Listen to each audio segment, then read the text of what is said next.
नमस्कार। इस वक्त के बुलेटिन के साथ हाजिर हूं मैं अनुपम। प्रदेश की हर छोटी बड़ी खबरों को लेकर सबसे पहले बात करेंगे बड़ी खबर की। मुख्यमंत्री पुष्कर सिंह धामी ने नैनीताल और बेताल घाट की हालिया घटनाओं को गंभीरता से लिया है और बेहद सख्ती दिखाई है। उन्होंने इन घटनाओं पर निष्पक्ष और जल्द कार्रवाई के निर्देश दिए हैं। सीएम धामी ने कुमाऊं कमिश्नर को 15 दिन में मजिस्ट्रेट जांच रिपोर्ट सौंपने को कहा है। फायरिंग और अन्य घटनाओं को देखते हुए भवाली के सीओ और तल्लीताल थाना प्रभारी का ट्रांसफर किया जाएगा। सभी एफआईआर की जांच सीबीसीआईडी को सौंपी गई है। मुख्यमंत्री ने कहा कि कानून व्यवस्था से कोई समझौता नहीं होगा और दोषियों पर सख्त कार्रवाई होगी।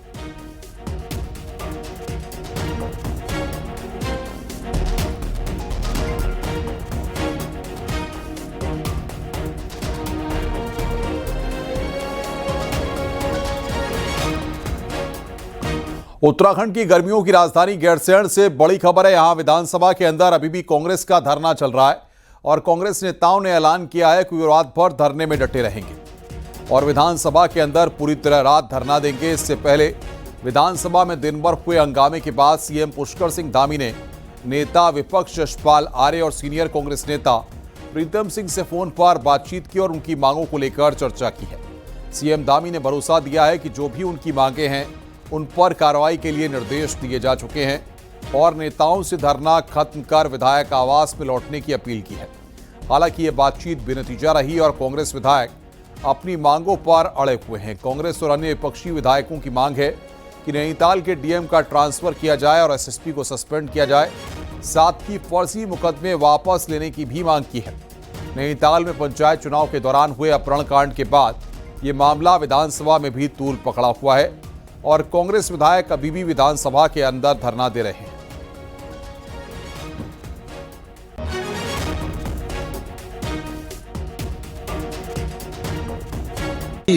नेता प्रतिपक्ष जी और बेहड़ जी और हमारे भुवन कापड़ी जी और आदरणीय प्रीतम सिंह जी, हम सब लोग गए थे और हमने मांग रखी थी स्पीकर मैडम के समक्ष कि कप्तान और डीएम जो है सबकी संयुक्त मांग थी, इनको तुरंत हटाया जाए।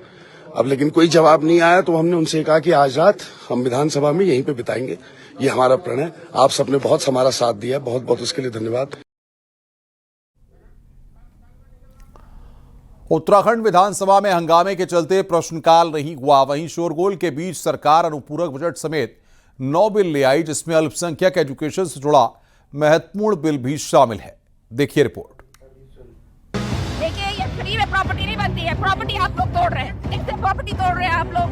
गलत प्रॉपर्टी नहीं, जनता की कमाई से बन रही है ये प्रॉपर्टी। गलत बात है, गलत बात है। प्रॉपर्टी तोड़ना गलत बात है। अपनी स्क्रीन पर आप जो विजुअल देख रहे हैं, ये गैरसैंण विधानसभा का दृश्य है। गुस्साए कांग्रेस विधायक वेल में पहुंच गए और टेबल पटकने लगे। वहीं स्पीकर रितु खंडूरी उन्हें ऐसा ना करने के लिए कह रही हैं। बिल्कुल गलत बात। प्रश्नकाल होने दीजिए, प्रश्नकाल होने दीजिए। पंचायत चुनाव में गोलीबारी, मेंबर्स का किडनैप और कानून व्यवस्था का मुद्दा उठाते हुए कांग्रेस ने चर्चा की मांग की। हंगामा 11 बजे सदन की कार्रवाई के साथ ही शुरू हो गया। इस बीच विधानसभा की कार्रवाई लगातार 5 बार स्थगित की गई। हम समझते थे कि शायद संभवतः विधानसभा अध्यक्ष जो है स्वतः इसका संज्ञान लेंगे, लेकिन उन्होंने संज्ञान नहीं लिया। तो इससे गंभीर विषय दूसरा और क्या हो सकता था। महत्वपूर्ण मसले पे चर्चा का समय नहीं दिया गया। वही कह रहा हूँ, जब क्या नाम हमारी सूचना को स्वीकृत नहीं किया गया, अंगीकृत नहीं किया गया, तो स्वाभाविक बात है जब विधायक सुरक्षित नहीं है, नेता प्रतिपक्ष सुरक्षित नहीं, तो फिर इस प्रदेश की कानून व्यवस्था जो है वो पूरी तरीके से ध्वस्त हो चुकी है। पंचायत चुनाव में जो हुआ वो आपने देखा। हाईकोर्ट ने स्वतः संज्ञान लिया, लेकिन विधानसभा अध्यक्ष जो हमारी संरक्षक है उन्होंने इसका संज्ञान नहीं दिया। मुख्यमंत्री के बाद अगर प्रदेश में किसी का प्रोटोकॉल है तो नेता प्रतिपक्ष का है। नेता प्रतिपक्ष और उसके साथ 4 विधायक हाईकोर्ट के 1 किलोमीटर के दायरे में अगर वो सुरक्षित नहीं है, पुलिस के लोग जो है कुछ असामाजिक तत्वों को अपने साथ लेकर रेनकोट के अंदर तलवार और हथियार लेके जब इस तरह जा रहे हैं और नेता प्रतिपक्ष पर हाथ उठाया जा रहा है, और भी एक वीडियो अभी हमारे पास ऑडियो वायरल हो रही है, उसमें भी स्पष्ट कह रहे हैं। उसके बाद भी अगर विधानसभा अध्यक्ष उसका संज्ञान नहीं ले रही, वो परिवार का मुखिया है, अगर वही हमारा संरक्षण नहीं करा तो हम क्या कर सकते हैं। वेल पर धरने पर बैठे विपक्ष के हंगामे के बीच सीएम पुष्कर सिंह धामी ने 5,315 करोड़ का अनुपूरक बजट पेश किया। सीएम ने कहा कि विपक्ष पंचायत चुनाव में मिली हार से हताश है। सरकार की ओर से कहा गया कि चूंकि पंचायत चुनाव का मामला हाईकोर्ट में चल रहा है, लिहाजा इस पर चर्चा नहीं कराई जा सकती। सदन में बहस होनी चाहिए थी, जो जनता के मुद्दे हैं उन पर बात होनी चाहिए थी, लेकिन विपक्ष ने जिस प्रकार से कानून व्यवस्था की धज्जियां उड़ाते हुए वो कानून व्यवस्था पर चर्चा करने की बात कर रहे थे और उन्होंने कानून व्यवस्था खुद ही अंदर तोड़ दी। आज पूरा प्रदेश देख रहा है कि किस प्रकार का कृत्य यहाँ पर पहली बार इस सदन के अंदर हुआ है। आप इस खिसियाहट में कि आप 12 में से 11 आप हार चुके हैं, आपने ऐसे प्रश्न को उठाने की कोशिश की जो कि माननीय उच्चतम न्यायालय में पेंडिंग है और सदन की नियमावली कहती है कि जो सब जुडिस मैटर है उस पर सदन में चर्चा नहीं की जा सकती। और उसको लेकर के जिस तरह सदन में मेजों को तोड़ना, कागजों को फाड़ना करके लगातार व्यवधान पैदा करने का प्रयास किया, ये बहुत ही निंदनीय है और ये लगता है कि कांग्रेस अपनी जिम्मेदारी से बाहर है। हंगामे के बीच 9 महत्वपूर्ण बिल सदन के पटल पर रखे गए, जिनमें से एक धार्मिक स्वतंत्रता कानून संशोधन बिल है, जिसमें अब जबरदस्ती धर्म परिवर्तन कराने पर आजीवन कारावास तक की सजा का प्रावधान है। दूसरा महत्वपूर्ण बिल अल्पसंख्यक शिक्षा से जुड़ा है, जिसके अंतर्गत एक प्राधिकरण या अथॉरिटी बनाने की बात है जो अल्पसंख्यक शिक्षण संस्थानों से जुड़ी हर बात से डील करेगा। कैमरामैन दीपक उपाध्याय के साथ सुनील नरपरवार, न्यूज़ 18, गैरसैंण।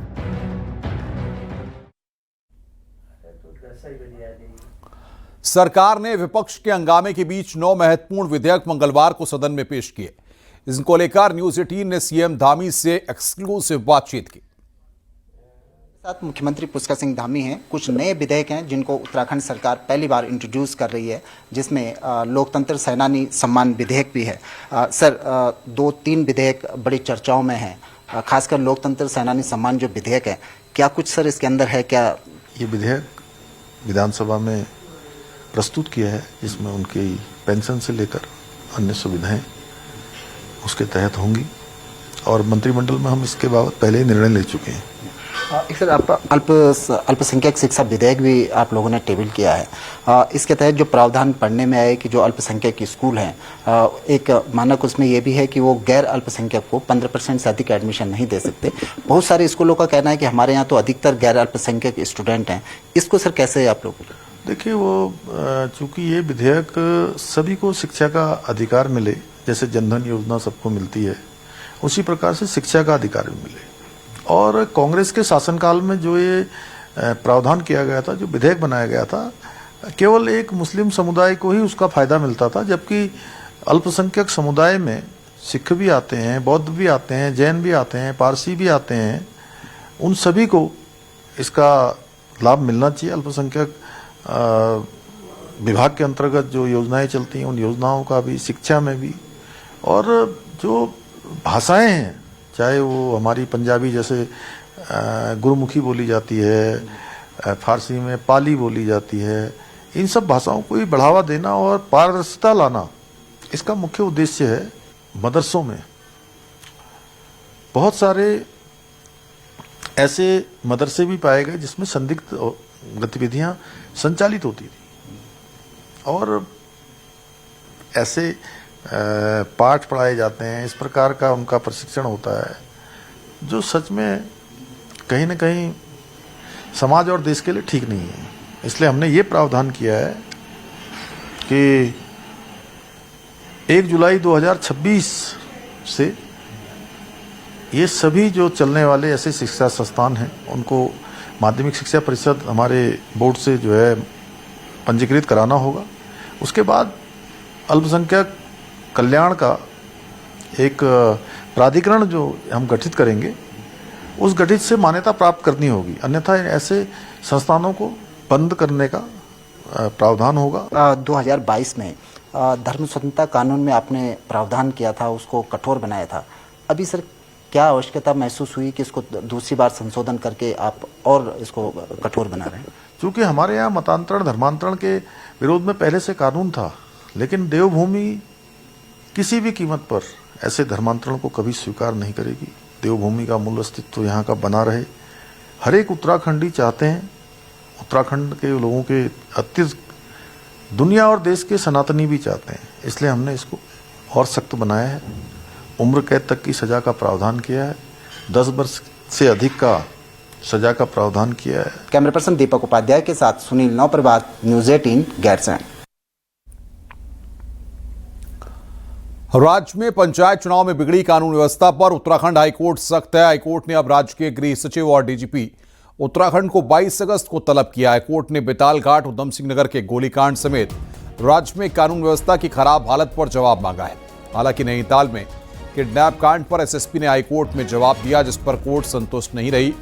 एसएसपी ने कहा कि 14 की घटना के बाद एक गाड़ी सीज की है, एक को गिरफ्तार किया है और 13 की पहचान की गई है। आज सुनवाई के दौरान कोर्ट ने फिर टिप्पणी की है कि यह देवभूमि है, यहां ऐसा कल्चर नहीं चल सकता। थोड़ा चिंतित थे, उन्होंने कहा भाई ये पूरे प्रांत में हो क्या रहा है, इसलिए हम चाहते हैं कि इसमें डीजीपी और वो भी आए, होम सेक्रेटरी, ताकि हम हो सकता भविष्य में इस प्रकार की चीज़ों की पुनरावृत्ति को रोकने के लिए कोई फुल प्रूफ उन लोगों से कंसल्टेशन के बाद कोई निर्णय दे पाए। एसएसपी ने तो सिंपली ये चीज़ें की कि हमने कैसे कहाँ गए, किससे किए, तो कोर्ट तो ये मान रहा था कि भाई तुम्हारे पास ना इंटेलिजेंस है, या कोर्ट ने ज़्यादा आलोचना उसमें नहीं की, सिर्फ पढ़ा।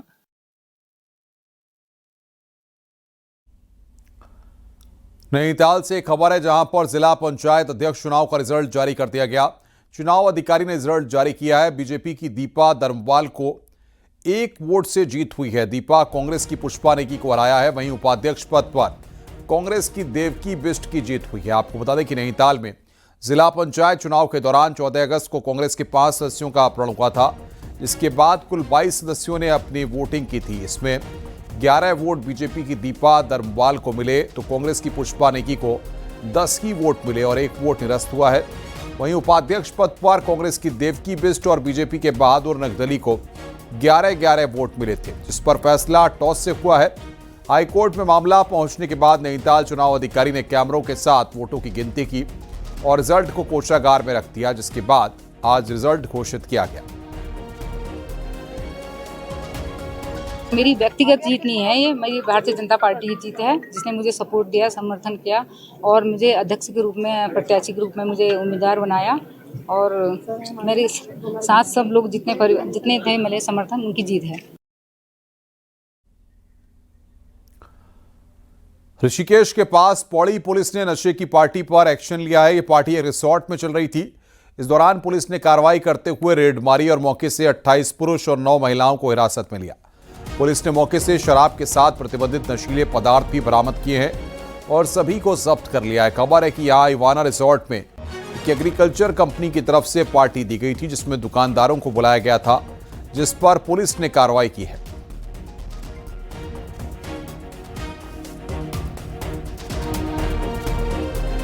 पछुआदून में एमडीडीए की अवैध कॉलोनियों पर कार्रवाई जारी है। मंगलवार को भी 2 जगहों पर बुलडोजर चलाए गए और अवैध रूप से बनाई जा रही कॉलोनियों को ध्वस्त कर दिया गया।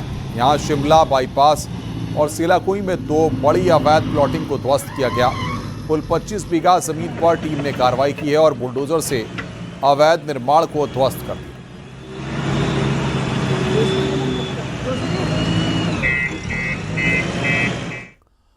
रुद्रप्रयाग से खबर है, यहां पर तपलगांव में बारिश के बाद हालात खराब हैं। कई जगहों पर रोड और रास्ते टूट गए हैं। कुछ जगहों पर तो पैदल रास्ते पूरी ही तरह वॉश आउट हो गए हैं। ऐसे में स्कूली स्टूडेंट्स के लिए सबसे ज्यादा मुश्किल है। यहाँ स्लाइडिंग जोन में जान जोखिम में डालकर छात्र छात्राएं स्कूल जा रही हैं और यहाँ पर कभी भी बड़ा हादसा हो सकता है। हालांकि बहुत छोटे बच्चों को उनके पेरेंट्स स्कूल लेकर जा रहे हैं, लेकिन कई बच्चे ऐसे हैं जो कि अकेले ऐसे रास्तों से गुजर रहे हैं और हालात बेहद डरावने हैं। बारिश और होगी तो ज्यादा नुकसान हो जाएगा यहाँ पे। और बिल्कुल ये शेरू यहाँ पे नीचे दिखाई दे रहा, तो यहाँ से पूरी बहुत से बच्चे स्कूल आ रहे हैं यहाँ पे। उत्तरकाशी में गंगोत्री नेशनल हाईवे पर डबरानी के पास बोल्डर की चपेट में आने से 2 युवकों की मौत हो गई। डबरानी के पास सड़क कटिंग का काम चल रहा है और इस दौरान ग्रामीणों को जब यहां से सुक्की गांव के लिए पार कराया जा रहा था, तभी पहाड़ी से बोल्डर आने से 2 युवक बोल्डर की चपेट में आ गए और दोनों की मौके पर मौत हो गई। दोनों के शवों को एसडीआरएफ ने रेस्क्यू किया है। ग्रामीणों का कहना है कि जब हालात ठीक नहीं थे तो ग्रामीणों को वहां से आगे क्यों भेजा गया।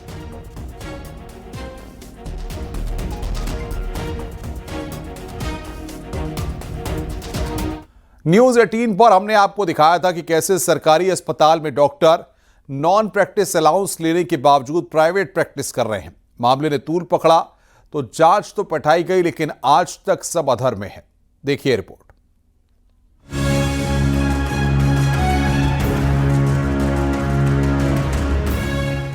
सीएम हेल्पलाइन में पहुंचे एक शिकायती लेटर के बाद दून मेडिकल कॉलेज में इस कदर हड़कंप मचा कि डॉक्टर जांच के दायरे में घिर गए। दून मेडिकल कॉलेज में एसोसिएट प्रोफेसर अरुण कुमार पांडे की शिकायत सीएम पोर्टल पर हुई, जिसमें उनके नाम से देहरादून के रायपुर इलाके में प्राइमस हॉस्पिटल चलाने का आरोप था।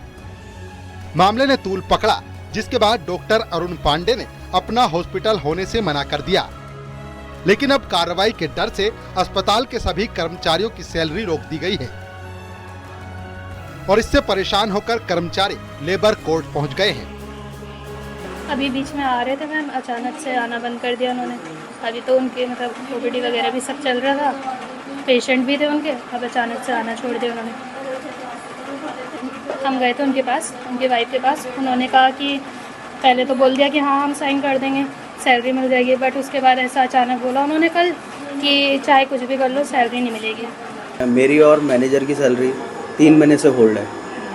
हम लोग कैसे घर चला रहे हैं हमें पता है। क्या बताया जा रहा है, क्यों रीजन?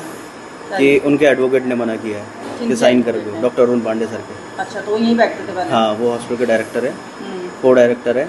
एक दूसरे डॉक्टर है डॉक्टर जैनेंद्र, वो दूसरे डायरेक्टर है, को डायरेक्टर। तो साइन नहीं कर रहे हैं? हाँ, पूरे स्टाफ की सैलरी रुकी हुई है। पूरे मामले में सीएमओ दून को जांच सौंपी गई। सीएमओ का कहना है कि रिपोर्ट में ये साफ है कि डॉक्टर पांडे प्राइमस हॉस्पिटल जाते थे, लेकिन ओपीडी की फीस ली जाती थी या नहीं ये मेंशन नहीं किया गया। यही नहीं, सीएमओ ने जांच रिपोर्ट शासन तक भी पहुंचा दी है। जो सामने आई थी हमारी जांच में, वो जांच रिपोर्ट हमें अपनी सौंप दी थी, वहाँ पर उनको अवगत करा दिया था। आप क्योंकि हमारे यहाँ उनकी नियुक्ति नहीं है, नियुक्ति मेडिकल कॉलेज में है, तो आगे की जो भी कार्रवाई बनती है कर्मचारी नियमावली के तहत वो उनके द्वारा ही की जानी है। जो भी रिपोर्ट थी हमारे द्वारा उनको दे दी गई थी। तो जांच रिपोर्ट में सर ये पाया गया कि वो प्रैक्टिस कर रहे थे? ये तो बस जांच में सामने आई थी कि हाँ वो जाते हैं, बैठते हैं। सवाल एक डॉक्टर का नहीं, बल्कि ऐसे कई डॉक्टर हैं जो नियमों के खिलाफ या तो खुद हॉस्पिटल चला रहे हैं या फिर प्राइवेट प्रैक्टिस कर रहे हैं, जबकि सरकार के साफ निर्देश है कि कोई भी सरकारी डॉक्टर बाहर प्राइवेट प्रैक्टिस नहीं कर सकता। ऐसे में जांच रिपोर्ट के बाद भी एक्शन न होना कई सवाल खड़े कर रहा है। न्यूज़ 18 के लिए देहरादून से भारती सकलानी की रिपोर्ट।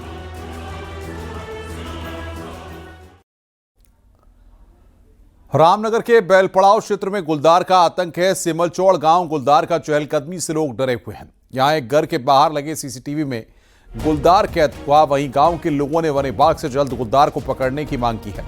आपको बता दें कि सिमलचौड़ का इलाका कॉर्बेट से सटा हुआ है, इसकी वजह से आए दिन यहां गुलदार आ जाता है।